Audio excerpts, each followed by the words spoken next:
Millions of Americans have filed for unemployment and they feel crushed by the financial stress.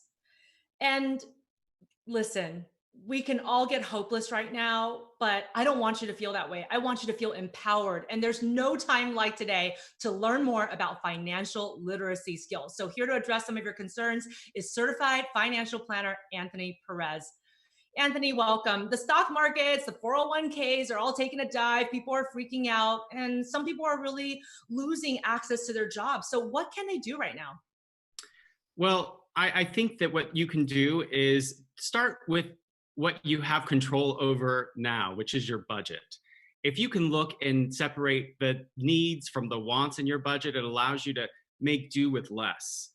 Um, I also recommend to people to spend time with their loved ones and help, if you have kids in your home, help them learn about budgeting. Spend this time to help them learn how they should be acting and how they should be spending money.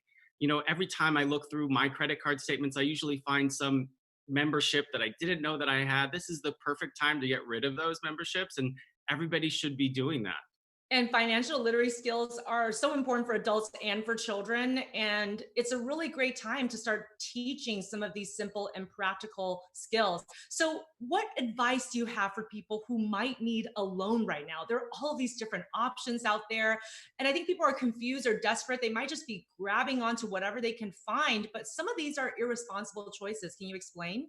Absolutely. I mean, I would completely avoid payday lenders. They are rolling out several programs at the federal level and at everybody's state level to help us through this period of time.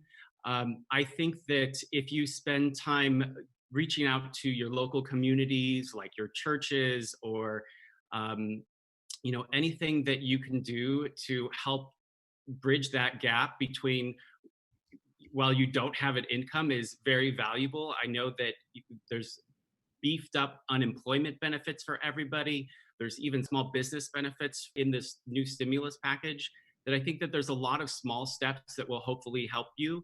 You can also call your creditors or your landlord to see if you can perhaps pay interest only or forbear some of the payments during this period of time where you don't have work.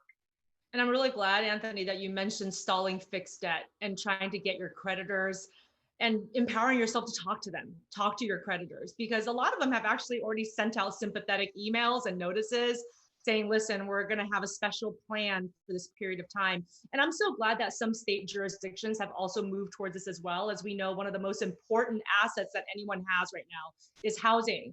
And in California, there has been a 2-month extension so that we can try to avoid evictions as much as possible. Thank you so much for those practical tips, Anthony, and for joining us today.